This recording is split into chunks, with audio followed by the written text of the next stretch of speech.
स्थानीय स्वतंत्रता पार्क में रविवार को जिले के शिक्षकों की एक महत्वपूर्ण बैठक आयोजित की गई। ये बैठक शिक्षक पात्रता परीक्षा के संबंध में सुप्रीम कोर्ट द्वारा 1 सितंबर 2025 को सुनाए गए उस फैसले के विरोध में बुलाई गई, जिसमें 5 साल से अधिक सेवाकाल शेष रखने वाले सभी शिक्षकों के लिए पात्रता परीक्षा अनिवार्य कर दी गई है।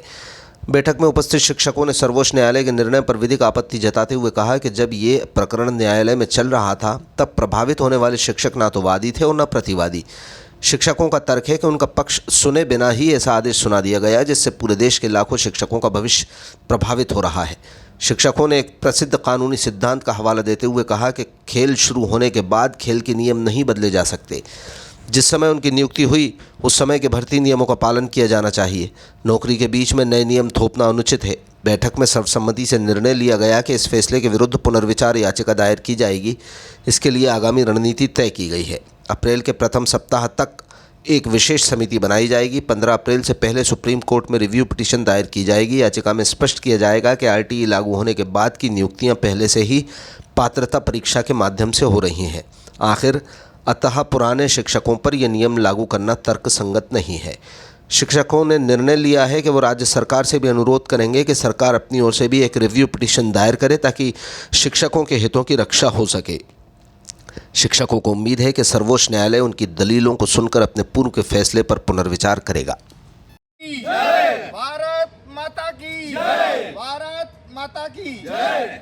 साथियों, सर्वोच्च न्यायालय ने 1 सितंबर 2025 को एक फैसला दिया, जिसमें समस्त राज्य सरकारों को सुप्रीम कोर्ट द्वारा निर्देशित किया गया है कि ऐसे सेवारत शिक्षक जिनकी सेवा में अभी 5 वर्ष शेष हैं, उनको अपनी सेवा में बने रहने के लिए और आगे पदोन्नति प्राप्त करने के लिए शिक्षक पात्रता परीक्षा टेट अनिवार्य है।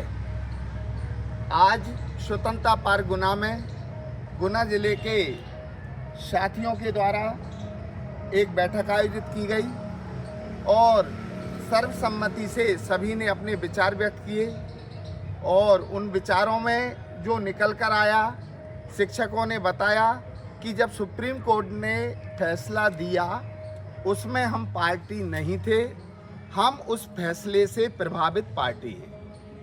जब हम प्रभावित पार्टी हैं तो हम सुप्रीम कोर्ट में याचिका दायर करके माननीय सर्वोच्च न्यायालय से अनुरोध कर सकते हैं कि हमारा पक्ष सुने बिना ये अंतिम फैसला सुना दिया गया, इस पर पुनर्विचार किया जाए। ये तय है।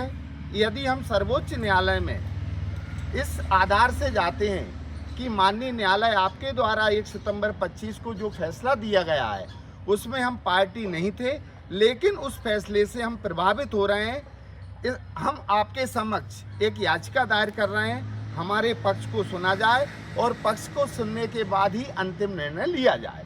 तो ये निश्चित है कि सर्वोच्च न्यायालय उस पर विचार करेगी और बहुत अच्छा निर्णय शिक्षकों के हित में आएगा।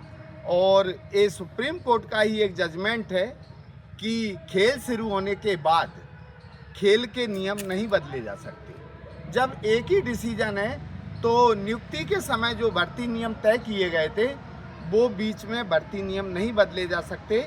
हम सब मिलकर बहुत जल्द अप्रैल के फर्स्ट वीक तक एक समिति गठित कर सुप्रीम कोर्ट जाएंगे और 15 अप्रैल से पहले माननीय सर्वोच्च न्यायालय में पुनर्विचार याचिका दायर कर ये निर्णय लेंगे कि हमारी नियुक्ति जिन नियमों के आधार पर हुई थी वो नियम उस समय के राज्य सरकार द्वारा तय नियम थे, वो सही थे।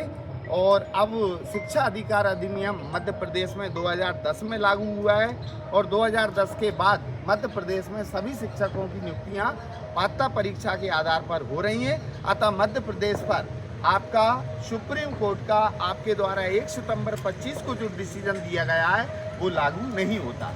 इस याचिका को हम बहुत जल्द सुप्रीम कोर्ट में दायर करेंगे और सभी साथियों ने सर्वसम्मति से आज ये निर्णय लिया है कि बहुत जल्द से जल्द शिक्षकों का पक्ष रखा जाए और सभी इकट्ठे होकर राज्य सरकार से भी अनुरोध करेंगे कि राज्य सरकार अपनी ओर से भी एक रिव्यू पिटीशन मध्य प्रदेश सरकार की ओर से सुप्रीम कोर्ट में दायर करे और हम सब अनुरोध करेंगे राज्य सरकार से और हम सब मिलकर भी सुप्रीम कोर्ट में याचिका दायर करेंगे और आज ये निर्णय हुआ है, इसका हम शीघ्र ही परिणाम देंगे।